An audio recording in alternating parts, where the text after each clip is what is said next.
오늘 우리는 노년기 자산 관리라는 굉장히 현실적이면서도 또 민감한 주제를 다뤄보겠습니다.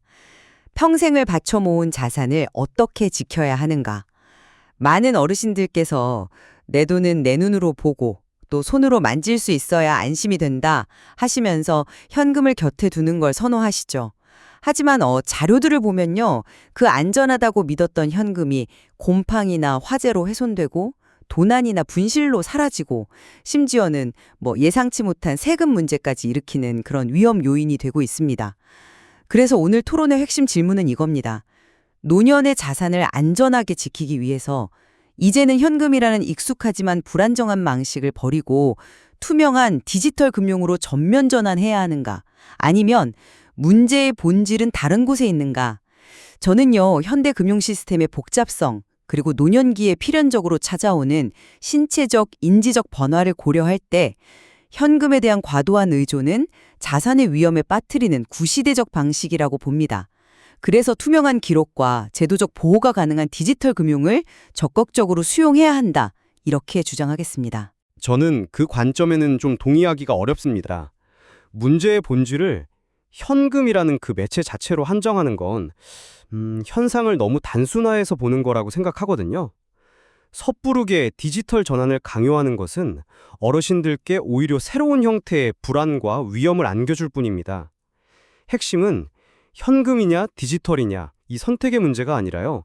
현금을 포함한 모든 자산의 흐름을 본인과 가족이 명확히 파악하고 또 계획적으로 관리하는 시스템을 만드는 것.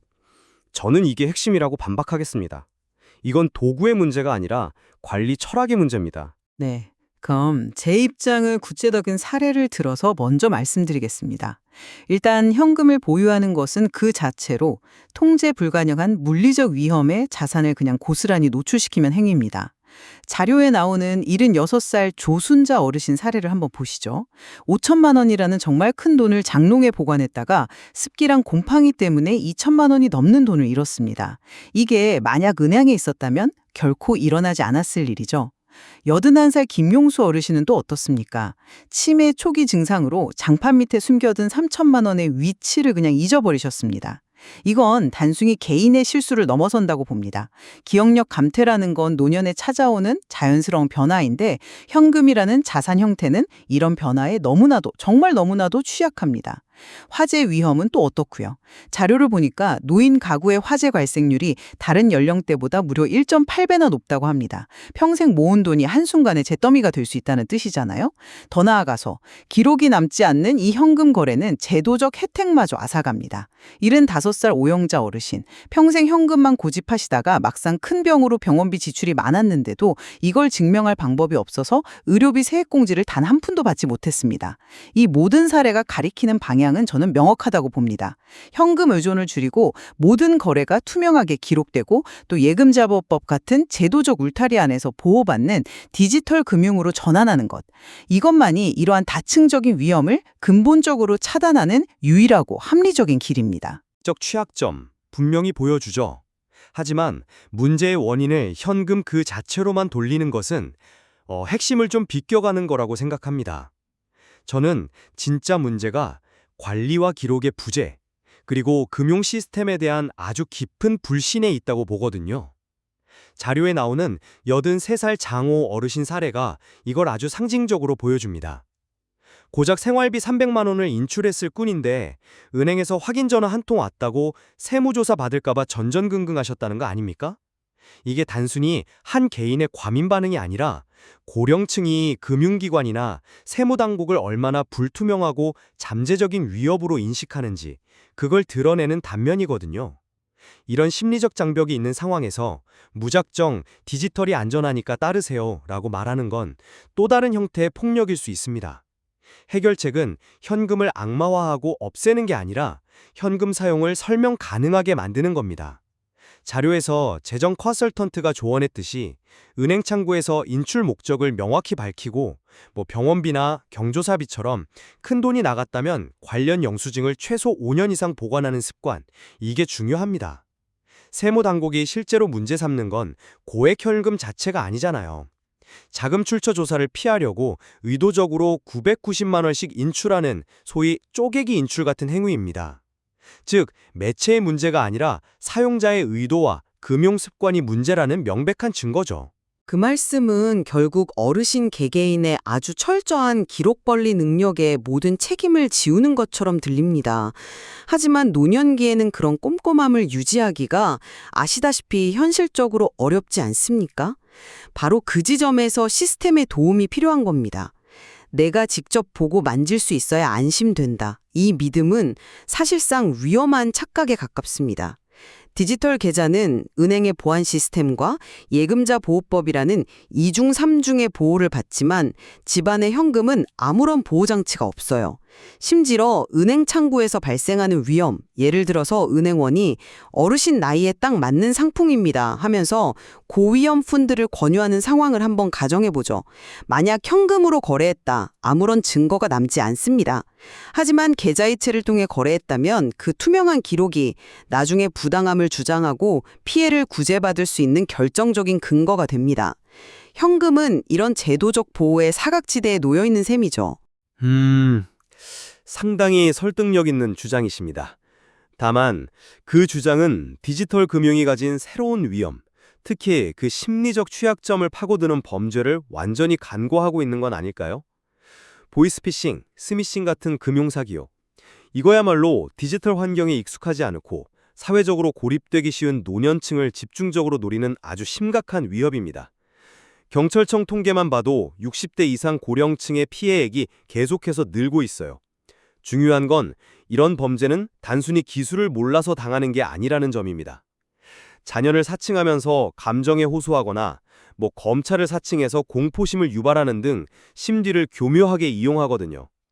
이런 상황에서 투명한 거래 기록이 무슨 소용이 있겠습니까? 범인이 속아서 직접 이체 버튼을 누른 이상 그 기록은 오히려 범죄의 증거가 될 뿐이지 피해 구제의 증거가 되기는 어렵습니다. 자료에 나온 박창수 어르신 사례를 한번 보세요. 10년 넘게 알고 지낸 지인에게 통장하고 인감을 맡겼다가 전 재산을 잃었습니다. 신뢰의 배신은 디지털과 아날로그를 가리지 않아요. 결국 중요한 것은 금융서류나 비밀번호를 타인에게 맡기지 않는다와 같은 기본 원칙을 지키는 것이지 도구를 디지털로 바꾼다고 해서 인간관계에서 비롯되는 위험까지 막을 수는 없는 겁니다. 그 점은 미처 깊이 생각하지 못했던 부분이네요. 신뢰의 배신이라는 문제는 매체를 가리지 않는다. 그 말씀에는 일부 동의합니다.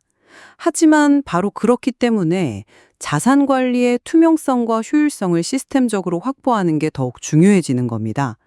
말씀하신 것처럼 인간은 감정적으로 흔들릴 수 있고 신뢰했던 관계가 깨질 수도 있습니다. 그렇다면 기댈 것은 객관적인 기록과 시스템뿐이죠. 예를 들어서 생활비, 의료비, 경조사비, 비상금 통장을 목적별로 나눠서 관리하는 걸 생각해 보십시오. 현금으로는 봉투 몇 개 나누는 게 고작이지만 디지털 뱅킹을 이용하면 각 통장별 입출금 내역이 자동으로 기록되고 예산을 초과했는지 한눈에 파악할 수 있습니다. 이건 단순히 편리함의 문제를 넘어섭니다. 자녀에게 유학자금을 보내면서 메모를 남기지 않아서 증여세 폭탄을 맞을 뻔했던 80살 김정욱 어르신 사례처럼요. 디지털 거래에 메모 기능 있잖아요. 이게 사소해 보이지만 나중에 발생할 수 있는 가족 간의 오해나 법적 분쟁을 막는 결정적인 안전장치가 될 수 있습니다. 이것은 현금으로는 절대 불가능한 아주 체계적인 리스크 관리입니다. 네, 통장을 나누거나 메모를 남기는 게 계획적인 관리에 좋은 방법이라는 점에는 전적으로 동의합니다. 하지만 그게 디지털만의 전유물이라는 주장에는 좀 의문이 듭니다. 그건 계획과 기록이라는 습관의 영역이지 특정 도구의 기능에 종속된 문제가 아니거든요. 예전 어른들이 가계부를 쓰시고 월급날이면 용도별로 봉투에 돈을 나눠 관리했던 그 지혜를 떠올려 보십시오. 그 본질은 디지털 통장 쪼개기랑 다르지 않습니다. 오히려 디지털 도구가 주는 편리함이 더 큰 위험을 낳기도 합니다. 이자가 높다는 은행원 말만 믿고 퇴직금 1억 2천만 원 전액을 하나의 장기 예금 상품에 몰아넣었다가 급전이 필요해서 중도 해지하면서 수수료로 수백만 원의 손해를 본 이정우 어르신 사례가 이걸 증명하죠. 스마트폰 앱으로 너무나 쉽게 가입했기 때문에 오히려 상품의 복잡한 약관이나 자산 분산이라는 기본 원칙을 간과했던 겁니다.